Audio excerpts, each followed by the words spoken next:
afternoon, everybody.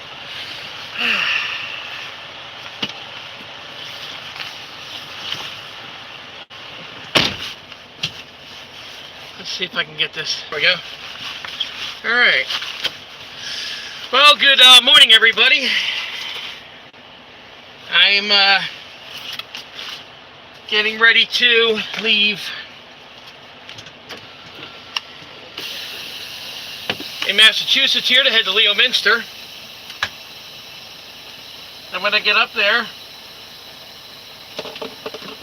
I'm going to be headed to Minersville, PA. So, don't you go changing. I'm going to be listening to an audiobook called The Kraken Project by Douglas Preston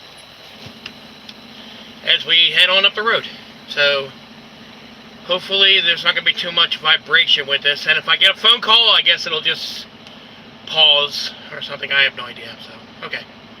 Began to degrade, totter, and finally crash. For a year, Melissa beat her head against the wall trying to figure out why, no matter how they framed the initial iterations, the software eventually fell apart and halted. One sleepless night, she had a revelation. It was a software trick that would fix the problem. A trick so utterly simple, so basic, so commonplace, and so easy to do that she was astonished no one had thought of it before. It took her 30 minutes of coding to implement it, and it absolutely fixed the halting problem. It took AI programming to another level. It strong AI. Melissa had kept the secret. She sensed that it was worth billions of dollars, and that in the wrong hands, it could be quite dangerous. She never even told her team about it, and so basic was the code that no one even noticed or understood the very simple thing it did. Suddenly, the software stopped crashing, and no one knew why. Except her. After thousands of simulations in which the software self-defined, it was capable of reproducing all the qualities one would look for in a manned mission. It could operate all the equipment on the Titan Explorer raft with no input from mission control. It simulated a human astronaut being sent to explore a distant world. An astronaut possessed of such qualities as curiosity and caution, courage and prudence, creativity, judgment, perseverance, and foresight, all combined with a strong survival instinct, physical dexterity, and excellent training in engineering and troubleshooting. Most important, the software continued to be self-modifying. It never stopped learning from its own mistakes. The Kraken project was the most complex ever attempted. It made Mars Curiosity look like a buggy ride through Central Park. The basic idea was to splash down a raft in the Kraken Sea. Over a period of 6 months, the Titan Explorer would motor around the sea, exploring the coastline and islands, eventually traveling several thousand miles from one shore to the other. 1 billion miles from Earth, this lonely raft would have to brave storms, wind, waves, reefs, currents, and possibly even hostile alien life forms swimming in its methane waters. It would be the greatest sea journey ever made. All this was in Melissa's mind as she finished her checklist and approached the control console, ready to begin the countdown. Jack Stein, the chief engineer, had taken his place at her side, with the mission director next to him. Stein's puffy clean suit and cap made him look like the Pillsbury Doughboy, but Melissa knew what was underneath that suit all too well. That had been one of her first impulsive moves at Goddard, getting involved with Stein. She and Stein had remained close after that intense fling, and it had somehow made their working relationship all the better. Melissa couldn't quite say why the relationship had ended, except that Stein had broken it off. gently alluding to the rumors and gossip in the hothouse environment of Godwin, and how what they were doing had the potential to damage their careers. He was right, of course. This was an incredible mission, the opportunity of a lifetime. It would ring down in history. As she took her place at the console, she briefly locked eyes with Stein, gave him a nod and a half smile, which he returned with a crinkle around his eyes and a thumbs up. Stein was booting up various instruments and making sure all systems were go, ensuring that the computers and valve servos that controlled and maintained the extreme conditions in the bottle were working. Melissa initiated her own sequence checks. From the elevated position on the console platform, she had a good view of the bottle and the Explorer raft itself. For this test, the interior of the bottle had been cooled to 290 degrees below zero, and partly filled with a soup of liquid methane and other hydrocarbons. The atmosphere of Titan had been carefully synthesized and piped Message in. 2 of 66.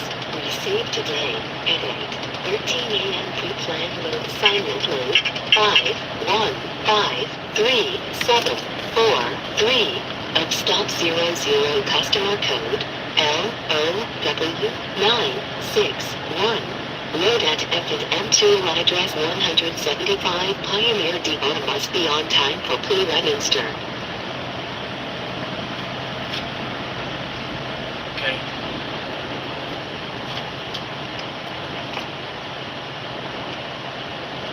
A corrosive mixture of nitrogen, hydrogen cyanide, and phthalates, and pressurized to 1.5 bars. It had taken a week to prepare, chill, and charge the bottle with this toxic soup. It was now ready to receive the Explorer for its first real-world test. This initial test was simply to see if it would survive, and if its antenna, mechanical arm, and spotlight would extend and retract under those extreme conditions. Later, they would run more complicated operational tests. If something was going to fail, it had better fail here, where they could fix it, rather than on the surface of Titan. Melissa hoped and prayed that if failure did occur, it would be in the hardware and not in her software. Chapter 3. Since her earliest consciousness had formed from a kind of white mist, she had lived in the palace. It was located on the shores of the sea, surrounded on three sides by a high wall of snowy marble. The wall had no gate or openings, but the palace grounds were open to the sea. Her tutor's name was Princess Nurenahar. They spent every morning together in the palace garden, and the princess would teach her marvelous and mysterious things. Her first lessons were who she was, how she would create, how her mind and the nature of the world around her. She learned that her world consisted of a vast matrix of numerical data, a number scale, which she processed through visualization and oralization. She lived inside the numbers.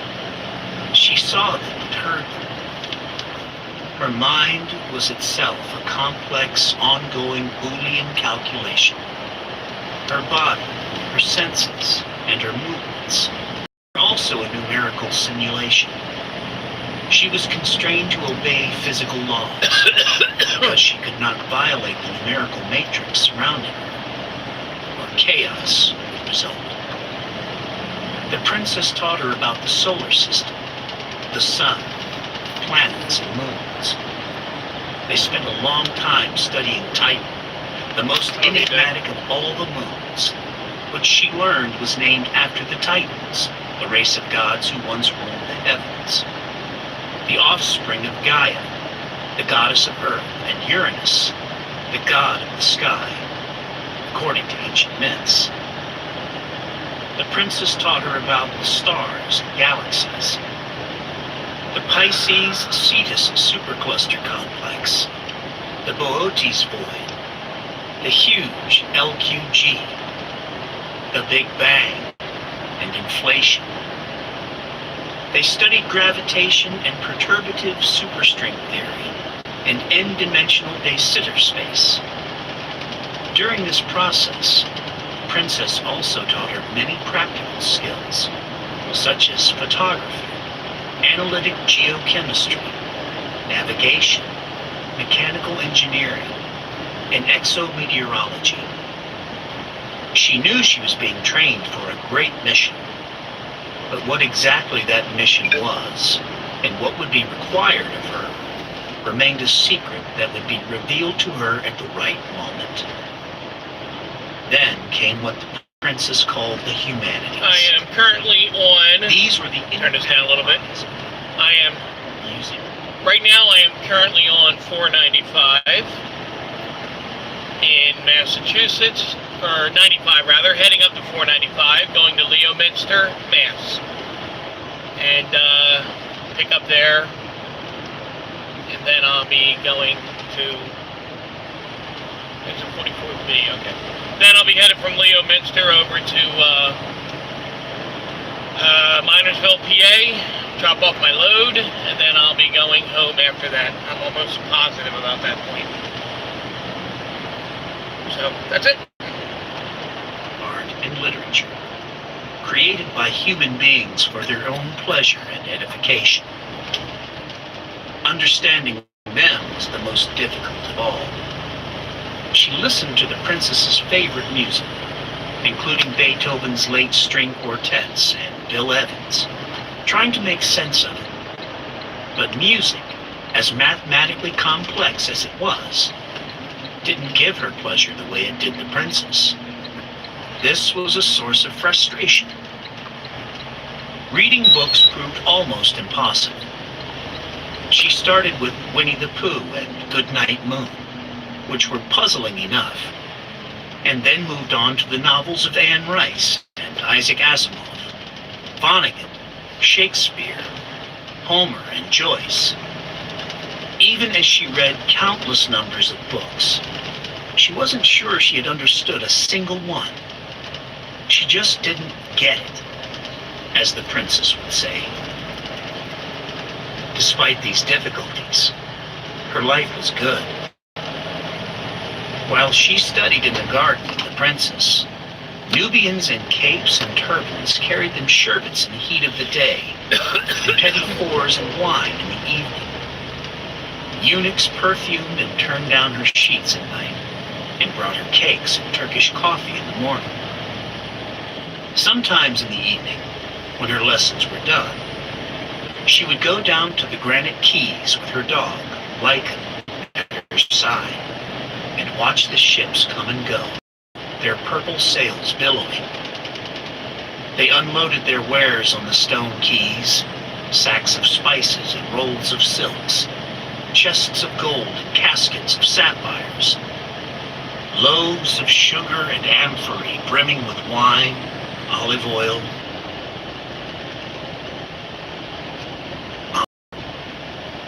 And then they would sail away for distant shores and worlds unknown. Sitting on the edge of the quay, she would take off her golden sandals and dangle her feet in the cold water. She loved the ocean in all its vastness. Yeah, I think she hoped that her mission would be a seafaring one, and that she would someday sail away to explore unknown seas and savage coasts. Chapter 4. At 8 o'clock, Patty Melancourt, Melissa's assistant team leader, arrived.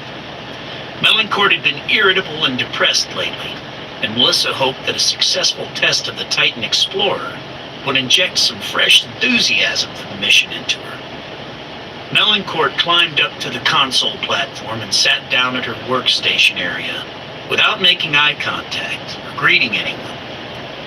She looked tired. After booting up her workstation, Melissa focused her attention on the Explorer itself. It sat on a motorized gantry next to the bottom, still vacuum sealed in plastic from the clean room in which it had been built. The mission team members bustled about the floor, busy with their assigned tasks. A murmuring traffic of engineers, technicians, and scientists who eddied about holding iPads and clipboards. Melissa checked her watch. 10 a.m. The countdown had been going on for an hour, and all systems were go. Tony Groves, the mission director, came over to her and Stein.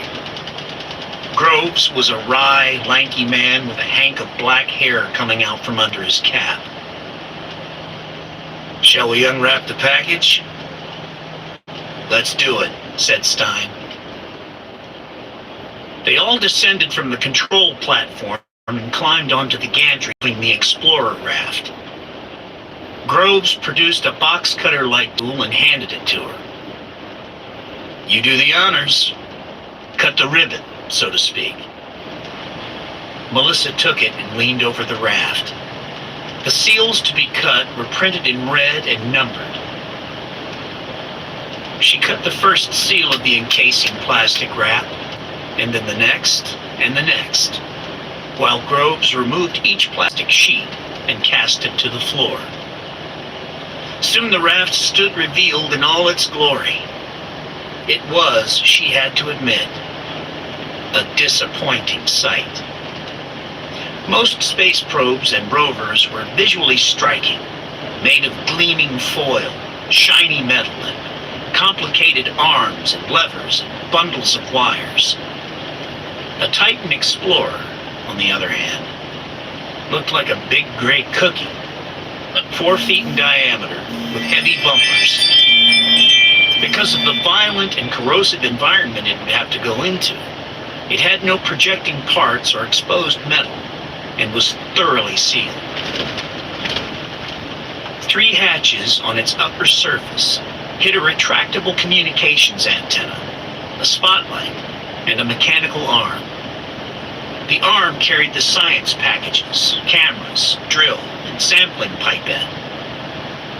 And it could be extended from the raft on command or retracted and sealed behind a hatch in case of rough weather. The Explorer was propelled by a small jet drive, not unlike that on a jet ski, driven by an impeller. It could move the raft at a speed of 4 knots. Despite its dull look, inside it was a technological miracle, a meticulously designed and handcrafted one-of-a-kind object that had taken 2 years and $100 million to build. The software package alone had cost $5 million. As she stared at it, it took her breath away, this dull gray hockey puck stuffed with magic. Her feelings of pride were followed by a spasm of fear at the thought that they were about to drop this jewel into a tank, sloshing with liquid methane and poisonous gas at almost 300 degrees below zero. Groves, too, stared at the raft in a moment of silence. Then he spoke. "Let's run down the final checklist." While she read off the items on the list, Groves checked the Explorer, bending this way and that, looking underneath it, examining the seams and hatches, searching for problems. But she knew he wouldn't find any. 100 engineers and had already tested every component almost to death. Everyone at NASA had a mortal fear of failure. Groves stepped back. "All good. Time to load the software and boot her up." Melissa had nicknamed the software Dorothy. The Dorothy software had voice recognition capability, and it had to know when it was being addressed. Thus, the name Dorothy, in addition to being a nickname, was also an important software cue. "Load it," said Groves. Melissa took out her laptop, placed it on the gantry next to the Explorer, opened it, and connected it via cable to a dangling Ethernet jack. She typed for a few moments, the screen responding, and then she sat back and glanced up at Groves. Loading. They waited a few minutes as the software booted up the raft and ran through an automatic set of routines. Locked and loaded. Melissa Shepard paused. The entire area had fallen silent.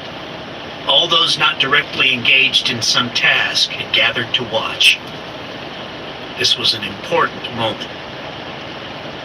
She bent over the computer. The software test sequence had been worked out ahead of time and could be done automatically, but they decided to run these preliminary tests using the voice recognition and speech synthesis software. Melissa said, "Dorothy, turn on propulsion at 1/10 speed for 10 seconds. A moment later, the impeller inside the raft began to whir. 10 seconds passed, and it stopped. There was a smattering of applause from the group. Extend antenna. A little hatch slid open, and a long, black, sleek antenna came telescoping up. More applause. Retract. It went back in. A simulation was one thing. This was something different. This was real. For the first time, the software was actually operating the entire raft. There was something about this that Melissa found profoundly moving. About time. Extend the spotlight. Out came an arm from a second hatch, looming up like a big eye on a stalk. Rotate 180 degrees. It rotated. Turn on. It clicked on.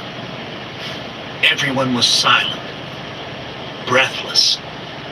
This was far more dramatic than Melissa had anticipated. Extend the instrumentation package and camera. Another hatch slid open and the third arm now crept out, more massive, studded with cameras, sensors, and sampling tools. It terminated in a metal claw and drill. Turn on the camera. That, Melissa knew, would also turn on the Explorer's eye, its ability to see and record. Jack Stein, from his position at the console, spoke.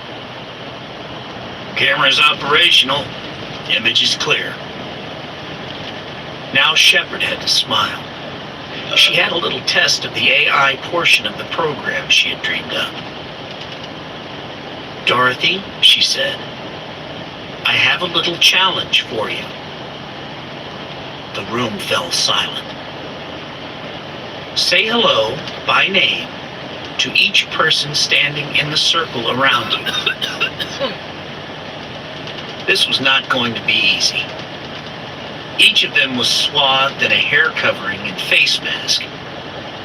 The camera, a bug-like eye, began in turn, up and down, before making a second circle.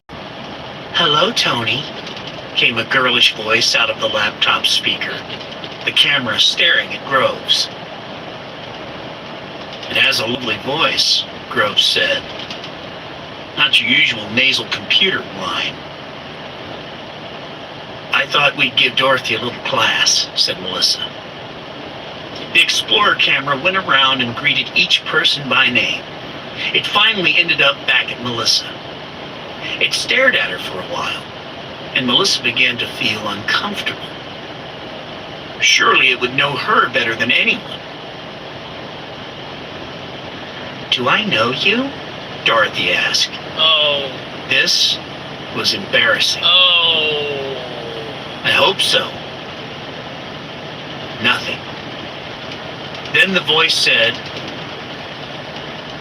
"Groucho Marx?" Oh. There was a silence, and then Melissa realized the software had made a joke. She was deeply shocked. Wow. Everyone else began to laugh. "Love it," said Tony. "Very clever. You had us there for a moment."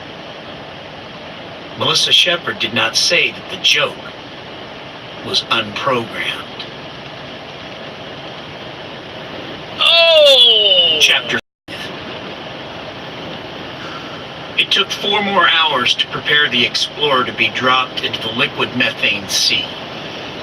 By 3 o'clock in the afternoon, Melissa felt almost sick with tension, her empty stomach in a knot.